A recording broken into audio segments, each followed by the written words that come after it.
Agnes casts, اس کی علامتوں میں کیا چیز خاص نمایاں تھی؟ ہاں یہ ٹھیک ہے، بالکل ٹھیک ہے۔ اور عورتوں میں عموماً چونکہ وہ کافی بوجھ اٹھا کے 9 مہینے کئی بار مشکل میں پڑتی ہیں، اس لیے ان کے اعصاب جواب دیتے ہیں اور نیچے کا گرنے کا احساس پایا جاتا ہے۔ یہ کئی دواؤں میں ہے، کاسٹیکم بھی اس میں نمایاں اثر رکھتی ہے۔ ایگنس کاسٹس خاص طور پر یہ اس بیماری سے، اس احساس سے تعلق رکھتی ہے۔ لٹکنے کا احساس ایک تو ہے بوجھ کا احساس، اور ایک ہے مسلز ڈھیلے ہو جاتے ہیں۔ یہ وہ ہے دوا ہے جو مسلز ڈھیلے ہو جاتے ہیں اور لٹک جاتے ہیں، ایگنس کاسٹس۔ اس سے نتیجے میں پرولیپس بھی ہو سکتا ہے، لیکن عام طور پر مسلز میں جو ٹینشن ہے جو ان کو اپنے ذات میں سکیڑے رکھتی ہے وہ ہٹ جائے، جیسا ربڑ ڈھیلا ہو جائے تو لٹکنے لگ جاتا ہے، اس طرح مسلز ڈھیلے ہو جاتے ہیں۔ مسکولر سسٹم میں لچک نہیں رہتی اور واپس اپنی حالت پہ سکڑنے کی طاقت نہیں رہتی۔ کلکیریا فلور بھی اور کاسٹیکم بھی، دائمی طور پر کلکیریا فلور بہت اچھی ہے اس میں، اور ایگنس کاسٹس میں بھی یہ بات پائی جاتی ہے۔ لیکن ایگنس کاسٹس میں ایک بات جو کتابوں میں لکھی ہوئی ہے، پتہ نہیں کیوں غلطی سے ہے، یہ سچ مچ ہے، اس کا عورتوں سے زیادہ تعلق ہے ایگنس کاسٹس کا، اس لیے مسل ڈھیلے ہونے کے ذکر میں عورتوں کا ذکر ملتا ہے کہ خواتین کے مسل جب ڈھیلے ہوں تو ان کے لیے ایگنس کاسٹس اچھی ہے۔ اور چونکہ رحم کے نیچے گرنے کا احساس بھی ایگنس کاسٹس پایا جاتا ہے، اس لیے ہو سکتا ہے اس کا تعلق اندرونی تکلیفوں سے ہی ہو، اور اس کے نتیجے میں جو مسل کمزور ہو جائیں اور ڈھیلے پڑ جائیں ان میں مفید ہوگی۔ ہاں بالکل ٹھیک ہے۔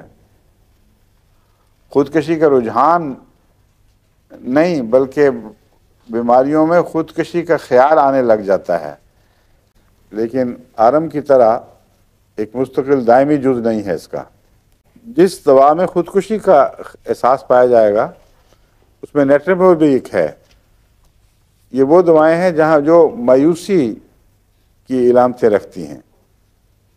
ایگنس کاسٹس میں بھی مایوسی ہے، نیٹرمول میں بھی مایوسی ہے، اور گریفائٹس میں بھی، آرم میور میں بھی، آرم میور، گولڈ کلورائڈ۔ سر درد اس کی کس چیز سے بڑھتی ہے؟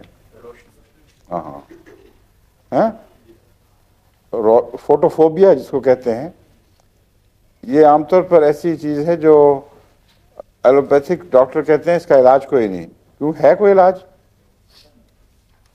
کل میرے پاس ایک ہمارے پاکستان کے ایک سینئر افسر تھے، وہ یہاں ہائر ایجوکیشن کے لیے آئے ہوئے ہیں، ان کی بیگم بھی ساتھ تھیں۔ انہوں نے بتایا کہ مجھے فوٹوفوبیا کی تکلیف ہے اور سر درد میں روشنی سے درد بڑھتا ہے، اور ڈاکٹروں کو یہاں سب کو دکھایا ہے جو چوٹے کے ماہرین ہیں، وہ کہتے ہیں فوٹوفوبیا کا علاج ہی کوئی نہیں۔ حالانکہ ہومیوپیتھک میں نے ایک دفعہ نہیں بارہا فوٹوفوبیا کے مریضوں کو اللہ کے فضل کے ساتھ دواؤں کے ساتھ ٹھیک کیا ہے۔ ان میں بھی یہ دوا بھی ایک ان میں سے ہے فوٹوفوبیا کے لیے۔ اور ایک بہت اہم دوا فوٹوفوبیا کی ہے، یاد ہے کسی کو؟ بتائی نہیں ابھی تک، وہ ہے گریفائٹس۔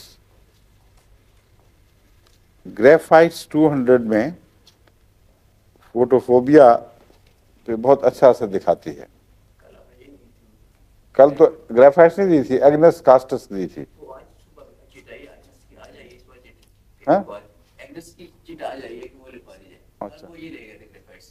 اچھا ٹھیک ہے۔ وہ مستقل جو ہے نا گہرا لمبا اثر، وہ تو گریفائٹس میں پایا جاتا ہے۔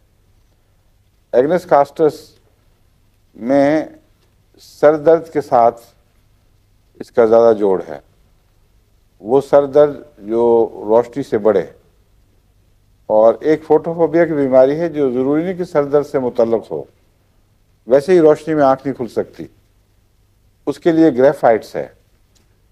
اور کل جو مجھے انہوں نے بتایا تھا وہ گریفائٹس کی علامتیں بتائی تھیں. ہاں تو آج میں چونکہ سر درد بھی ہوتی تھی، پھر مجھے خیال آیا کہ ان کو ایگنس کاسٹس بھی بھجوا دی جائے. ٹھیک ہے.